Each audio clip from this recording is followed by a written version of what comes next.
अब अनुरोध है माननीय लोकसभा अध्यक्ष एवं अखिल भारत के पीठासीन अधिकारी सम्मेलन के सभापति आदरणीय श्री ओम बिरला जी से कि आप अपने उद्बोधन से हम सभी को अनुग्रहित करें। स्वागत है सर। पीठासीन अधिकारी के समापन समारोह में हमारे बीच में पधारे भारत के उपराष्ट्रपति जी माननीय जगदीप धनखड़ जी, जो राज्यसभा के चेयरपर्सन भी हैं, उनका अनुभव, उनकी विद्वता, उनका लंबा विधि का अनुभव हम सबको आज समापन समारोह में मिलेगा। हमारे बीच में महामहिम राज्यपाल महोदय श्री रमेश बैस जी, राज्यसभा के डिप्टी चेयरमैन डॉक्टर हरवंश जी,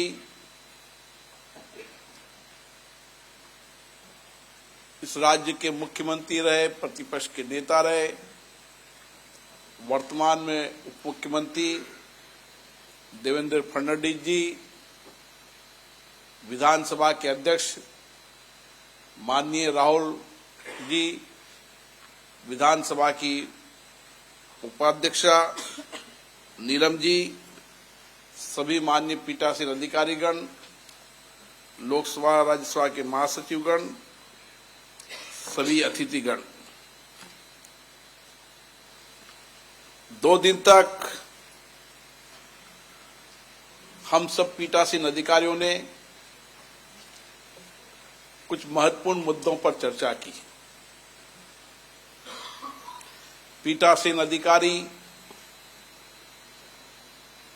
लोकतांत्रिक संस्थाओं के संरक्षक होते हैं,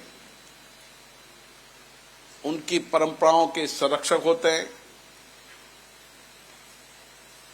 इसलिए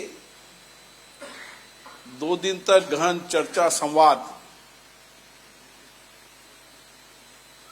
और सार्वगर्भित ज्ञानवर्धक चर्चा से जो निष्कर्ष निकलेगा,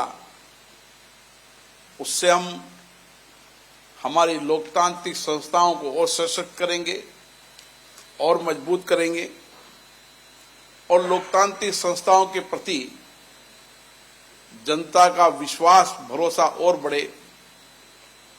इसके लिए जो हमने सम्मेलन में चर्चा की, उनके परिणामों से निश्चित रूप से एक नया रास्ता मिलेगा।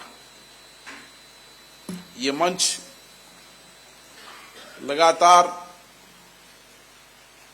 विधानमंडल की वर्तमान भावी चुनौतियों पर चर्चा करता रहता है और इससे निकले निष्कर्ष, इससे निकले फैसलों ने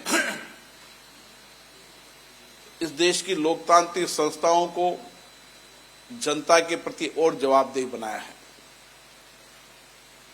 जनता को लोकतांत्रिक संस्थाओं से और नजदीकी लाई है। लेकिन वर्तमान में हम प्रयास कर रहे हैं कि लोकतांत्रिक संस्थाओं के प्रति लोगों का विश्वास, भरोसा बढ़े। ये लोकतांत्रिक संस्था जनता के प्रति जवाबदेह बने, कार्यपालिका में पारदर्शिता ला सके और अंतिम व्यक्ति के जीवन में कैसे सामाजिक आर्थिक परिवर्तन लाया जा सकता है, उनकी समस्याओं का समाधान कैसे दिया जा सकता है। ये कालखंड हम सबके लिए बहुत पूर्ण कालखंड है। इस कालखंड में देश में कई ऐतिहासिक फैसले हुए, निर्णय हुए। देश में सामाजिक आर्थिक परिवर्तन का नया युग शुरू हुआ है। उस समय राज्य के विधानमंडलों की भी बहुत बड़ी जिम्मेदारी हो जाती है, क्योंकि हमारा संघीय ढांचा इस तरीके से बना हुआ है कि जितने राज्य मजबूत होंगे उतना ही शासन मजबूत होगा। इसलिए हमने राज्य विधानमंडलों की जवाबदेही पर चर्चा की, लेकिन इसके साथ साथ हमने लोकतंत्र की छोटी से छोटी और सबसे महत्वपूर्ण संस्था, पंचायत और नगर पालिकाओं को भी के कार्यक्रम को कैसे बेहतर बना सकते हैं, इसके लिए भी हमने चर्चा की।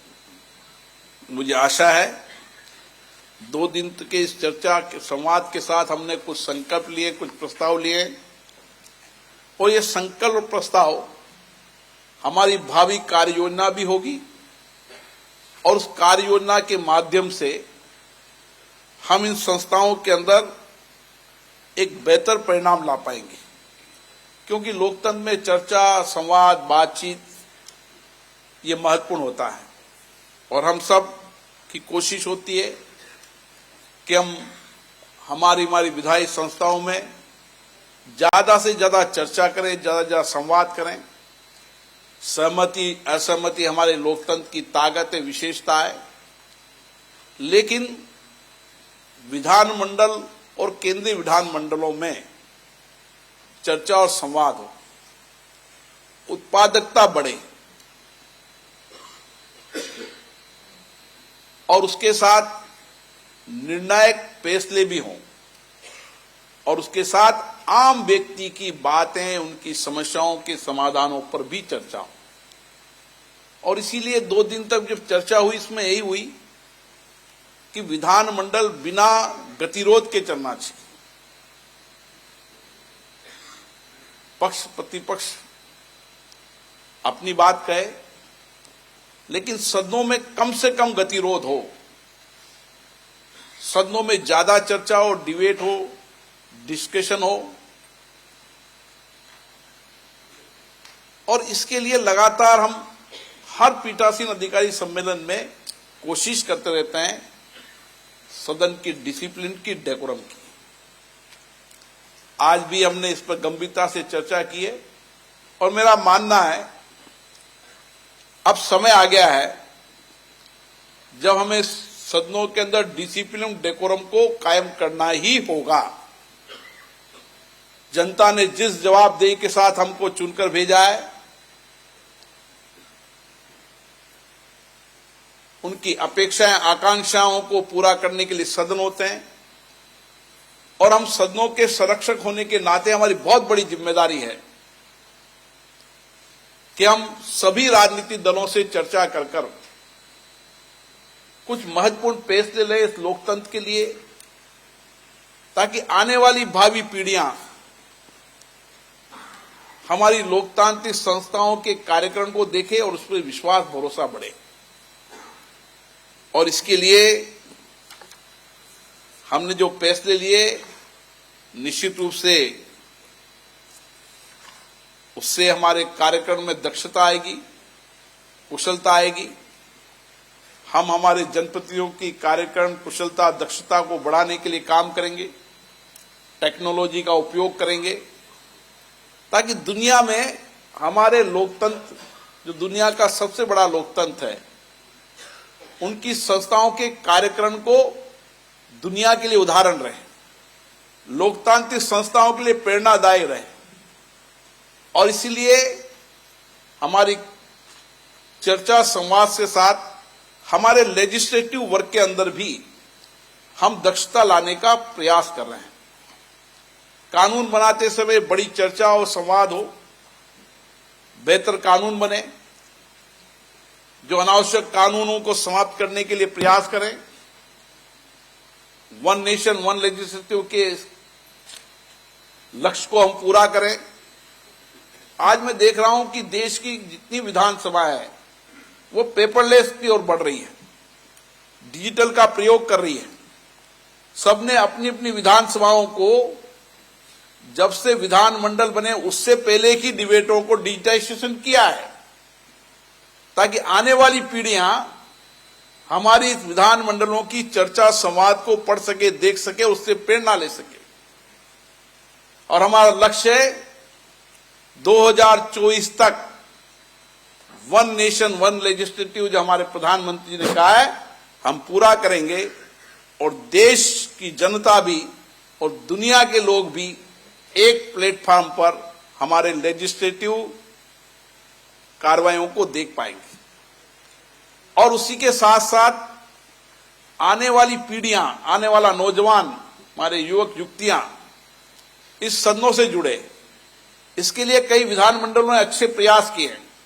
इस 2 दिन के चर्चा संवाद में जो अनुभव साझे किए, बेस्ट प्रैक्टिसेस साझे की, उससे आने वाले समय में और विधानमंडल भी उस बेस्ट प्रैक्टिस को उसको अपनाने का प्रयास करेंगे।